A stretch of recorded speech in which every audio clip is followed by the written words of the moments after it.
puro kami. Hindi mo kami masusuwi na, "Uy, magiging leftist kami." Hindi gano'n. "Ay, magiging dilaw kami." Hindi gano'n. Susuporta kami, oo, sige susuporta. Pero pagdating talaga sa sasabihin mo na, "Oh, pipili na ng ganito kandidato," dito pa rin kami sa Marcos. Yun yung prinsipyo namin, oh. Katulad ngayon siguro nakikita niyo ako, oh, nagko-content ako 'pag may nakikita akong magandang content about Risa Ontiveros, oh, 'di ba pink 'yan, kino-content ko. Oh, sige i-praise natin yung ginawa ni Risa Ontiveros, maganda 'to, kino-content ko. Pero hindi ibig sabihin na maka-pink na ako, 'no? Same pa rin yung aking dugo, 'no? Loyalista pa rin, pro PBBM pa rin. Pero dahil may magandang nagagawa naman ito, Risa Ontiveros, so ife-flex natin, 'no? Kino-content ko. Pero 'pag sasabihin na, "Oh, Risa for President," ay wala na ako do'n. Kasi kung sino yung dadalhin ng aking pangulo at itataas ng aking pangulo na magiging presidente sa Pilipinas, yun ang aking dadalhin. 'Pag sinabi ni PBBM, okey, General Torre tayo. O sige, General Torre tayo. 'Pag sinabi ni PBBM, etong itataas ko, Gibo Chodoro. O sige, Gibo Chodoro tayo. 'Pag sinabi ni PBBM, okey, Leni Robredo tayo kasi mag-aalyansa. Leni Robredo tayo. Eh, Leni Robredo ang iboboto ko at ikakampanya ko. 'Pag sinabi ni PBBM, mag-Risa Ontiveros tayo. Ah, pink la pink ang presidente, ang vice presidente ay, ah, pang ano, sa admin. Papayag din ako, o sige Risa Ontiveros. Kumbaga kung sino ang, ah, i imamanok ni PBBM 'no, sa 2028 ay susuportahan ko. Kasi naniniwala ako bilang isang loyalista, bilang isang Marcos supporter, naniniwala ako na yung pangulo ko ay hindi tayo dadalhin sa mali 'no, at alam ko naman marunong siyang pumili kung sino ang kanyang imamanok pagdating sa 2028. So kahit sabihin niya na, si Leni Robredo, o sige iboboto natin 'yan. Risa Ontiveros, iboboto natin 'yan. Kung sino ang kanyang imamanok, iboboto natin. Pero hindi ibig sabihin na lumipat na tayo, 'no? Lumipat na tayo, naging pink na tayo, naging dilaw na tayo, hindi gano'n. Kasi ang mga Marcos loyalists at Marcos supporters, solid 'yan. Hindi kami hindi kami nahaluan. Hindi katulad ng mga DDS na dating dilawan. Real talk lang tayo, mga DDS dating dilawan na naging anti-Marcos at nag-form ng kanilang, sariling grupo na tinawag nila na Duterte diehard supporter. 'Yan yun mga kaibigan 'no. So, ayan yun, adulterated kayo mga DDS, hindi kayo solid. Kasi galing kayo sa ng, isang paksyon ng, political party 'no, na umalis lang kayo ng konti at nag-form kayo ng panibago at pagkatapos kapag merong ano, sama naman kayo sa iba. So, wala kayong prinsipyo 'no, at ngayon makikipag-alyansa ulit, di umano sa mga leftists 'no. So mga kaibigan, bakit po si PBBM ay delikado? Bakit po delikado ang lagay ng ating pangulo? May napapabalita mga kaibigan na mukhang ginagapang 'no, talaga itong impeachment ng ating pangulo mga kaibigan. So, ilalatag po natin 'yan, kung bakit ko nasabi na delikado yung ating pangulo 'no.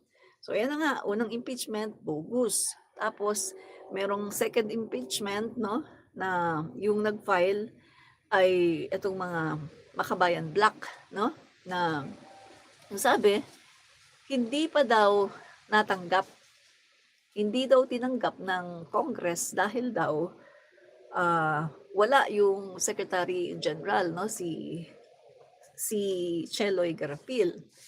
Wala, nasa official trip 'no, sa Taiwan yata 'no, kung hindi ako nagkakamali. Tapos nung hapon, meron na namang nag-file ng impeachment. Eto naman yung mga DDS, Mike Defensor 'no, sa leader nila si Mike Defensor. So, sino ba si Mike Defensor? 'Di ba si Mike Defensor ay tao ni Gloria Macapagal Arroyo,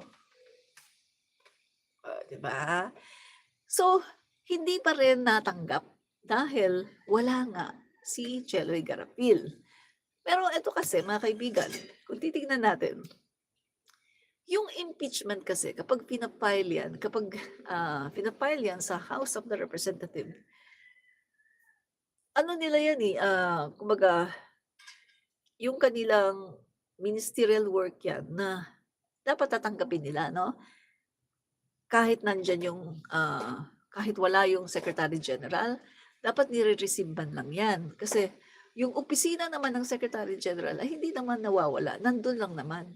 Ang wala lang naman dun ay yung tao, yung Secretary General. Pero siguro may mga staff dun. So, kung titingnan po natin, dapat talaga tinanggap po nila 'yan 'no? Regardless na nandun si Cheloy Garapil or wala siya doon, dapat talaga may nag-receive at tinatakan man lang na, na-receive ng opisina 'no, ng Secretary General. Pero ang nangyari po hindi po talaga tinanggap dahil wala nga daw pong magre-receive, ang kanilang katuwiran ay wala daw si, Cheloy Garapil 'no. So, diyan mga kaibigan, bakit po magiging delikado dito ang ating Pangulong BBM? Kasi guys, kung titingnan po natin yung konteksto ng alyansa, 'no? Alyansa dito po sa, Congress, alyansa ng mga partido. Si Body G ay meron lang 27 members. Yung Partido Federal ng Pilipinas ni PBBM, si PBBM po, Partido Federal ng Pilipinas 'yan, 'di ba? At diyan din po si speaker ngayon, Body G.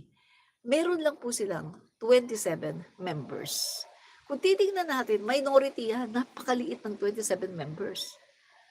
Ang lakas CMD ni dating Speaker Martin Romualdez, guys, ang dami nun. Dali, tingnan natin na ilan ba yung lakas CMD ni Martin Romualdez. Ang dami nun, guys. Yun yung super majority 'no, sa Congress. Kung hindi ako nagkakamali guys 'no, nasa ano yun, parang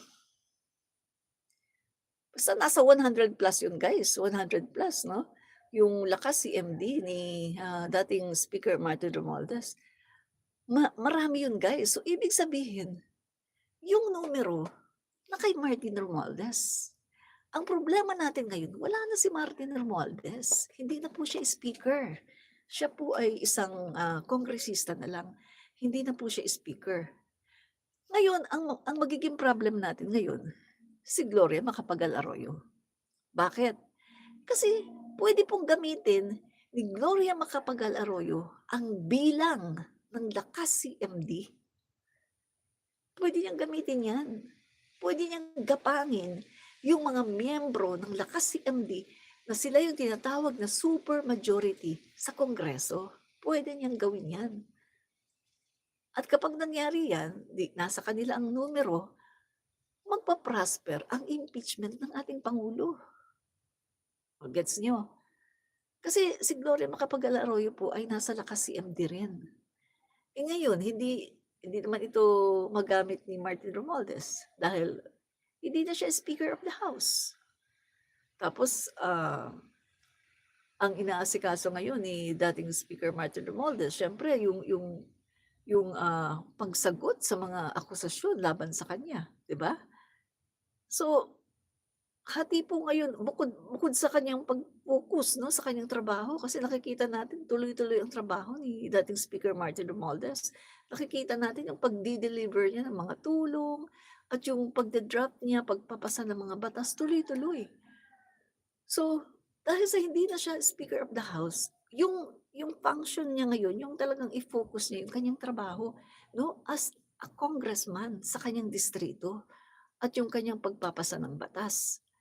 So, hindi po siya ngayon makagalaw para hindi po katulad noon nung siya pa ang leader ng Kongreso na nagga-gather niya, 'no, nagga-gather niya yung kanyang mga miyembro na tinatawag na super majority sa Kongreso para talagang yung impeachment 'no, na inihain sa ating pangulo ay maba-block.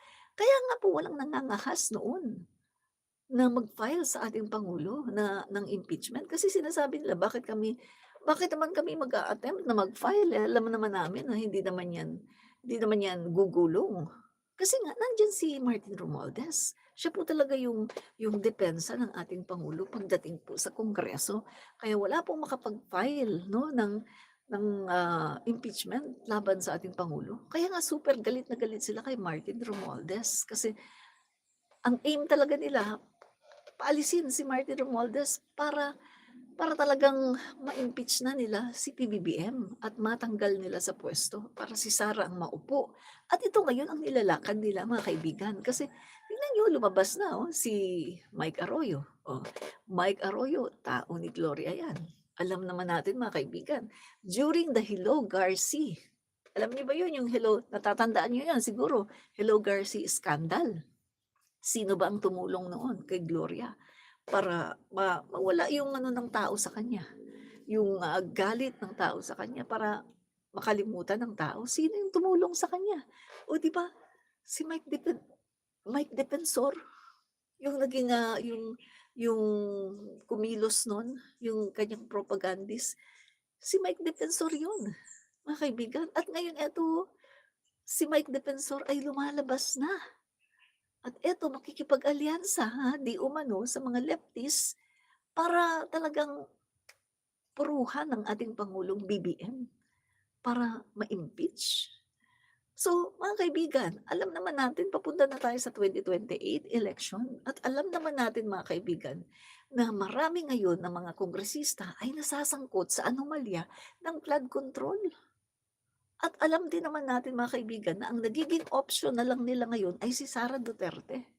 Para sila ay makatakas sa kanilang responsibility.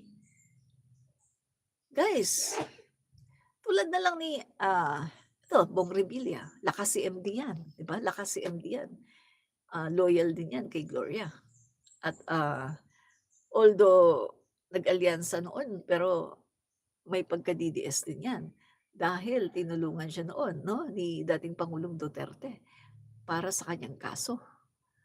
So, eto mga kaibigan, itong mga mai-implicate na 'to, hangga't hindi kasi sila nakukulong, ah, kahit nga makulong sila guys, kahit makulong yang mga 'yan, hangga't hindi sila natatanggal sa kanilang puwesto, hangga't hindi sila nadi-disqualified sa kanilang puwesto, kahit nasa kulungan sila, puwede silang bumoto. Counted ang boto nila. So, kung ang lahat ng mga ito na nai-implicate dito sa flood control scandal, ang iisipin niyan mga kaibigan ay si Sara Duterte na lang ang ating ano, ang ating, pag-asa. Si Sara na lang ang pag-asa natin. So, ang mangyayari nito mga kaibigan kapag halimbawa, ah, natanggap 'no, halimbawa tinanggap yung ano, yung itong impeachment complaint 'no, laban kay PBBM, yung pangalawa, pangatlo, halimbawa lang natin natanggap 'no, sa mga ibang araw, 'pag dumating na si Cheloy Garapil tapos ipinasa ulit nila, 'pag, natanggap 'yan 'no ng, Office of the, Secretary General, puwede pa 'yan mga kaibigan 'no, kumbaga iko-compile siya. Yung impeachment 2 tsaka 3 iko-compile siya kasama nung 1, iko-compile siya ngayon as 1 para magiging isang impeachment. Pupuwede yun.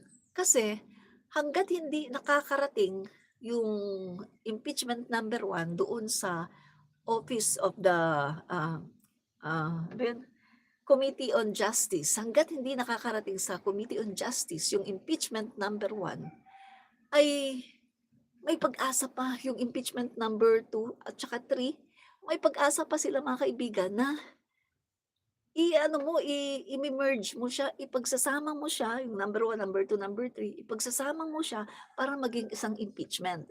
Para hindi malabag yung sinasabing one rule bar. Kasi mga kaibigan, once na ang babantayan nila nito, yung pagta-transmit ng impeachment number 1 sa Committee on Justice. Kasi once na na-transmit yung impeachment number 1 sa Committee on Justice, diyan na ngayon maka-count yung tinatawag na 1-year rule ban. Diyan na ngayon. So ngayon kailangan maging alisto itong nag-file ng impeachment 2, impeachment 3, kailangan nilang maging alisto. Kailangan bantayan nila 'no, na, uy 'pag andiyan na si Chele Garapil, puntahan na nila tapos talagang isampa na nila 'yan 'no, para ma-count siya as 1. Kung kung hindi pa nata-transmit ang impeachment number 1 sa Committee on Justice ng House of the Representative. Kasi kapag na-transmit na ang impeachment number 1 sa Committee on Justice ng House of the Representative, wala ng pag-asa ang impeachment number 2 ng Makabayan Black at impeachment number 3 ng mga DDS. Wala ng pag-asa. Doon na ngayon mag-uumpisa ng count sa 1-year rule ban. Doon na ngayon. So ang problema natin ngayon nito mga kaibigan, paano ngayon kapag nakahabol yung impeachment number 2 at impeachment number 3? Paano 'yan 'pag nakahabol sila? Maihabol nila at hindi pa nata-transmit ang impeachment number 1 sa Committee on Justice ng House of the Representative. Ibig sabihin, kapag tinanggap yung kanilang impeachment ng Secretary General, pupunta yan sa opisina ng Speaker. Pag pinirmahan ng Speaker yan at ita-transmit yan sa Committee on Justice ng House of the Representative. At yan, iko-compile na yan. Mga kaibigan, no? Kino-compile na siya as 1. At bibilangin na siya as 1 impeachment lang. Kung yung impeachment number 1 ay hindi pa nakakarating sa Committee on Justice, kung nasa Speaker office pa lang. Meron silang pag-asa, no? Kung nasa Speaker's office pa lang yung impeachment number 1, yung impeachment number 2 and 3, magkakaroon pa ng pag-asa, no? Kapag tinanggap ni Chele Garapil, tapos dadalhin sa Speaker's office, tapos i-merge siya, no? Pag-iisahin. One impeachment complaint lang. Tapos yan, ita-transmit siya sa Committee on Justice. Pwede siya. Pero katulad ng sinabi ko kanina, ulitin ko na naman, paano na lang? Paano kung mai-transmit na yung impeachment number 1 sa Committee on Justice ng House? Ibig sabihin, wala nang pag-asa ang impeachment number 2 at impeachment number 3. So meaning to say, magbibilang na kayo ngayon ng 1 year bago nyo ulit mapapa-impeach si PBBM. Ganun yun, no? So, kapag kasi mga kaibigan, no, kapag kasi hindi nagtagumpay itong impeachment number 2, impeachment number 3, kapag hindi sila nagtagumpay, mga kaibigan, wala na mag-aantay na sila ng next year para makapag-file ng impeachment laban sa ating Pangulo. Pero 'pag nagtagumpay naman sila, yun, yari naman ang ating Pangulo. Kasi puwedeng gamitin yung numero ng lakas CMD. Puwede yan gamitin ni Gloria. Kasi si Gloria ay nasa lakas CMD. Alam niyo ba mga kaibigan, ang talino talaga ni Gloria makapaglaro yun. Nakita niyo naman guys, 'di ba? Si Speaker Martin Romualdez